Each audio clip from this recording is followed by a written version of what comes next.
नमस्कार, प्रणाम, आदाब, वंदे मातरम, भारत माता की जय। प्यारे बच्चों, मैं आपका चौहान सर आपके साथ चौहान इंग्लिश कैंपस के यूट्यूब चैनल पे आज फिर से सेंटेंस इम्प्रूवमेंट की सीरीज़ को आगे बढ़ाते हैं। तो चलिए बिना बात किए क्वेश्चन पे आते हैं। आज आपका क्वेश्चन है, पहला question, he cited a number of reasons for his absence. He cited a number of reasons for his absence। Cite का मीनिंग होता है कहना, बतलाना या पूछना। साइट का ये मतलब होता है और साइट की जो ग्रामेटिकल प्रोफाइल है वो आपका वर्ब होता है। ऑप्शंस की बात कर लेते हैं। पहला ऑप्शन है साइटेड, SITED। साइट हमारा नाउन भी होता है एंड वर्ब भी होता है। हम बोलते हैं वर्किंग साइट, कार्य स्थल, वहाँ पे वो साइट आता है, SIT। Option B recited grammatical profile verb है और रीसाइटेड के मीनिंग को ब्रेक किया जाए तो री का मीनिंग होता है अगेन या बैक, और साइट का मीनिंग कहना, बतलाना या पूछना, तो फिर से कहना, फिर से पूछना, फिर से बतलाना। रीसाइटेशन ग्रामेटिकल प्रोफाइल नाउन हो जाती है, ये रीसाइटेड है, वर्ब है। And cite, option C cite, SIGST cite, grammatical profile noun और वर्ब दोनों होता है, मीनिंग दृश्य है। तो आंसर हमारा क्या होना चाहिए? अगर स्टेटमेंट हमारा सही होगा तो हमारा आंसर डी होगा, D for Delhi, no improvement. और हमारा स्टेटमेंट बिल्कुल सही है तो हमारा आंसर होना चाहिए ऑप्शन डी, नो इम्प्रूवमेंट। अब सही क्यों है देख लें। He cited a number of reasons for his absence. उसके अब्सेंस का कारण पूछा गया और ढेर सारा कारण पूछा गया है उसके द्वारा, यानी कि ही, तो साइटेड बिल्कुल सही है। SIT साइट वर्किंग साइट होता है, कार्यस्थल, आउट ऑफ कॉन्टेक्स्ट। रिसाइटेड का कोई लेना देना यहाँ से नहीं है, दोबारा नहीं पूछा गया, एक ही बार पूछा और ढेर सारा कारण पूछा। और साइट का मीनिंग दृश्य होता है, आउट ऑफ कॉन्टेक्स्ट है। हमारा आंसर हुआ D, sentence no improvement. Question number 2, when you are starting to write to your friend, are you starting to write to your friend, कब लिखना प्रारंभ कर रहे?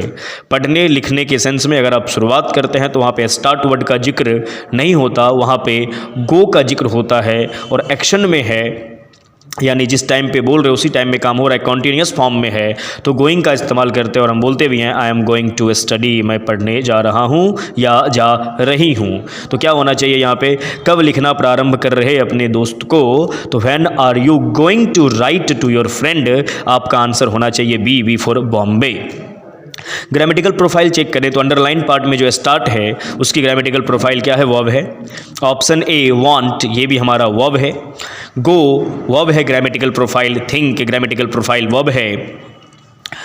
तो चारों का ग्रामेटिकल प्रोफाइल हमने देखा वर्ब है, बहुत ही सिंपल वर्ड है। स्टार्ट मीन्स प्रारंभ करना, वांट मीन्स चाहना होता है, चाहत होती है, गो मीन्स जाना, और थिंक का मतलब सोचना होता है। अगर हमारा स्टेटमेंट सही होता तब जाके हमारा आंसर डी, नो इम्प्रूवमेंट होता, बट स्टेटमेंट हमारा गलत है। गलत क्यों है? तो स्टार्ट वर्ड को लेके गलत है, वहाँ पे क्या होना चाहिए? गोइंग होना चाहिए, जो कि ऑप्शन बी में है। तो हमारा आंसर होगा when are you going to write to your friend, option B for Bombay. Next question is, I will be giving blood in the hospital at 9 AM tomorrow। I will be giving blood in the hospital at 9 AM tomorrow। Blood को give नहीं किया जाता, बहुत ही common सा question यहाँ पे और बहुत ही आसान, बचपन से पढ़ते आए हैं, सुनते आए हैं, सीखते आए हैं कि ब्लड को गिव नहीं किया जाता, एक्सचेंज नहीं किया जाता, कंट्रीब्यूट नहीं किया जाता, डोनेट किया जाता है, ब्लड डोनेशन। तो I will be donating blood in the hospital at 9 AM tomorrow, option C for cat, ये हमारा आंसर सही होगा।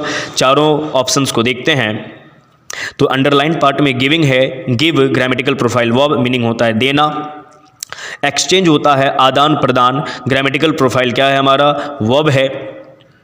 आदान प्रदान करने का क्या मतलब? एक चीज़ लिए दूसरा चीज़ लिए, ये हमारा एक्सचेंज कहलाता है। और एक्सचेंज की ग्रामेटिकल प्रोफाइल नाउन भी होती है, ये भी ध्यान में रखना है। ऑप्शन भी है कंट्रीब्यूट ग्रामेटिकल प्रोफाइल वर्ब है, यहीं से बनता है कंट्रीब्यूशन, जो कि हमारा क्या होता है? नाउन होता है। और कंट्रीब्यूट का मतलब क्या होता है? तो कंट्रीब्यूट का इस्तेमाल हम करते हैं, कोई फंड है या हेल्प है, वो जो किया जाता है किसी के द्वारा, कोई फंड किसी के द्वारा जो दिया जाता है उसे हम कंट्रीब्यूशन बोलते हैं। फॉर एग्जाम्पल कोविड के दौरान हमने देखा कि सोनू सूद आए और ढेर सारे लोगों की हेल्प किए, वो उनका कंट्रीब्यूशन था। फंड करना, हेल्प करना, इमोशनल हेल्प देना, ये कंट्रीब्यूशन होता है। पैसे का भी हो सकता है, टाइम का भी हो सकता है, या इमोशनल जो एक्ट होता है, जो पेन होता है, उसको जो कम कर दे, रिलीव कर दे, उसे भी हम कंट्रीब्यूशन कहते हैं। कंट्रीब्यूशन ग्रामेटिकल प्रोफाइल नाउन है, कंट्रीब्यूट वर्ब होता है। एंड ऑप्शन सी डोनेट, ये हमारा वर्ब है और हमारा आंसर भी है। I will be giving giving नहीं, donating blood in the hospital at 9 AM tomorrow, आपका आंसर C फॉर कैट होना चाहिए। और D यानी कि नो इम्प्रूवमेंट आंसर कब होता है, जब स्टेटमेंट हमारा करेक्ट होता है। ये इनकरेक्ट था, हमारा आंसर C है, C for cat. Next question is the जज asked the lawyer to be consistent with proof in the case, to be with proof in the case. यहाँ पे क्या होना चाहिए, प्रूफ आपका होगा नहीं, कोरोबोरेशन, टेस्टिमनी या एविडेंस या नो इम्प्रूवमेंट। नो इम्प्रूवमेंट हमारा आंसर तब होता है जब हमारा स्टेटमेंट सही होता है। यहाँ पे हमारा स्टेटमेंट है गलत, प्रूफ वर्ड का इस्तेमाल करेंगे नहीं, प्रूफ एक जनरल वर्ड है। और यहाँ पे बोला गया द जज आस्क्ड द लॉयर, लॉयर से बोले हैं जज साहब कि to be consistent with proof नहीं होगा, क्या होना चाहिए, कोरोबोरेशन, टेस्टिमनी और एविडेंस। देखिए दो शब्द होता है हमारे सामने, एक एविडेंस होता है और एक विटनेस होता है। दोनों का हिंदी मीनिंग सबूत होता है, ग्रामेटिकल प्रोफाइल दोनों की नाउन है। विटनेस जो हमारा है वो लिविंग के लिए इस्तेमाल किया जाता है, किसी मानव के लिए इस्तेमाल करेंगे। जैसे Lalu Yadav is the witness of fodder scam, चारा घोटाले में जो आरोपी हैं। एविडेंस हमने नहीं बोला, हमने विटनेस बोला क्योंकि लालू यादव जी लिविंग कंटेंट है। लेकिन वहीं पे एविडेंस शब्द का इस्तेमाल कहाँ करते हैं, जहाँ पे बात नॉन लिविंग की होती है वहाँ पे एविडेंस का इस्तेमाल करते हैं। फॉर एग्जांपल कहीं पे कुछ मर्डर हो गया, जो मर्डरर थे उनका गन वहाँ पे छूट गया और वो पुलिस को मिली, तो हमें बोलना पड़ेगा this gun is the evidence of this crime.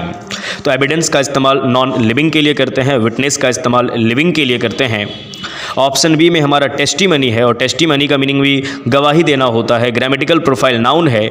तो टेस्टिमनी, एविडेंस, विटनेस में क्या फ़र्क हुआ, तो हमने देखा कि एविडेंस जो है वो नॉन लिविंग के लिए है, विटनेस जो है वो लिविंग के लिए है। टेस्टिमनी क्या होता है, टेस्टिमनी होता है गिवन, स्पोकन और रिटन स्टेटमेंट। आप जो देते हैं ना स्टेटमेंट अपना लिख के या बोल के, उस स्टेट को टेस्टिमनी बोला जाता है। तो टेस्टिमनी कोई लिविंग क्या बोलते हैं, कोई चीज़ दिखती नहीं है, आप जो बोल रहे हैं आपकी आवाज़ को सुना जाता है, समझा जाता है, फील किया जाता है, उसे हम देख नहीं सकते। तो टेस्टिमनी वही है, स्पोकन और रिटन स्टेटमेंट। और ग्रामेटिकल प्रोफाइल क्या हो जाएगा, जब उस चीज़ को देख नहीं सकते, फील करते हैं, तो एब्स्ट्रैक्ट नाउन होता है टेस्टिमनी। कोरोबोरेशन, किसी बात की पुष्टि करना, सही है गलत है, ये हमारा कोरोबोरेशन होता है। और प्रूफ मेरा जनरल वर्ड है। तो आपका आंसर क्या होना चाहिए, द जज asked the lawyer to be consistent with evidence in the case. Answer होगा आपका सी फॉर कैट। और ध्यान रखें बच्चों, जब भी मैं कोई वर्ड बोलता हूँ, कोलोकेशन, कोनोटेशन या वर्ड्स के बीच का जो डिफरेंस मैं बताता हूँ, तो आप अपने हाथ में पेन, नोटबुक रखा करें और उसे नोट किया करें, क्योंकि सब चीज़ आपके स्क्रीन पे लिखा हुआ नहीं आता, सिर्फ क्वेश्चन आता है, ऑप्शंस आते हैं, मैं जो बोलता हूँ वो आप सुनते हैं। तो जो भी ऐसा लगे कि इस पॉइंट को नोट करना चाहिए, आप बिल्कुल नोट कर लिया करें और आप अपने नॉलेज को बढ़ाएं नोट करके। तो यहाँ पे आपका आंसर हुआ C for cat. Next question is Raju requested me to his birthday party yesterday. Raju requested me to his birthday party yesterday. अब यहाँ पे क्या होना चाहिए answer, indulge, invited, inspire, no improvement.